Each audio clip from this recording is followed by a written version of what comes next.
کہ سائنس اور ٹیکنالوجی قرآن کا موضوع ہے ہی نہیں۔ البتہ قرآن حکیم میں اس کے حوالے موجود ہیں، کاسمولوجی کے ہیں، جیولوجی کے ہیں، امبریولوجی کے تو بہت ہیں، بار بار آتا ہے امبریولوجی کا معاملہ، کن مراحل سے ہو کر انسان کی جنین جو ہے وہ بطن مادر میں کن کن مرحلوں سے گزر کر مکمل ہوتا ہے، یہ بہت آیا ہے۔ پھر یہ کہ بہت سے وہ حوالے جو ایسٹرونومی سے متعلق ہیں،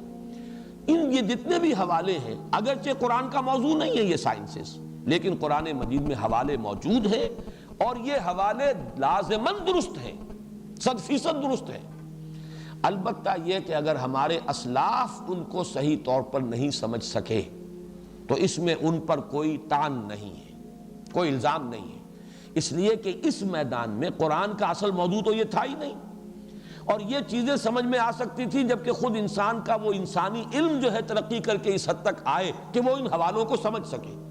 ورنہ یہ ہے کہ اس کے بارے میں اگر کوئی غلط تعبیرات پہلے ہو گئی ہیں تو اس میں قطعاً کوئی شے جو ہے تان والی نہیں ہے، الزام والی نہیں ہے ہمارے اسلاف کی۔ یہاں تک کہ میں آخری بات کہہ رہا ہوں، قرآن میں جو ریفرنسز آئے ہیں ان فزیکل فینومینا کے، ان میں کوئی شے حقیقت کے خلاف نہیں ہو سکتی۔ اس کے ضمن میں ڈاکٹر رفیع الدین کا ایک قول، شاید انہیں بھی کہیں اور سے ملا ہو، لیکن مجھے چونکہ انہی سے ملا، میں انہی کے حوالے سے عرض کر رہا ہوں۔ بڑی پیاری بات وہ کہا کرتے تھے، یہ کائنات اللہ کا عمل ہے اور قرآن اللہ کا قول ہے، قول اور عمل میں کوئی فرق نہیں ہو سکتا۔ انسان کے قول و عمل میں بھی اگر کوئی فرق ہو اور تضاد ہو تو گویا کہ وہ انسانیت کی سطح سے کچھ نیچے اتر جاتا ہے، تو اللہ کے قول اور عمل میں تضاد کیسے ممکن ہے؟ لازماً یہ حوالے 100% درست ہیں کہ سائنٹیفک فینومینا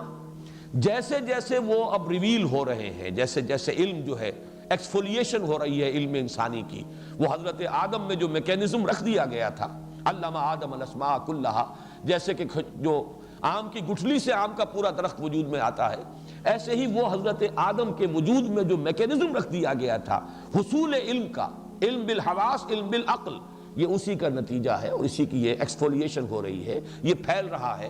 تو اس سے جو بھی چیزیں اب ہمارے سامنے آئیں ان میں کہیں رکاوٹ نہیں ہے کہ ہم سلف کی کسی بات کو لے کر لازماً بیٹھ جائیں کہ چونکہ اسلاف نے یہ کہا تھا لہذا سائنس خواہ کچھ بھی کہے ہم تو اسلاف کی بات مانیں گے۔ یہاں پر اس طرز عمل کے لیے کوئی دلیل نہیں، کوئی بنیاد نہیں۔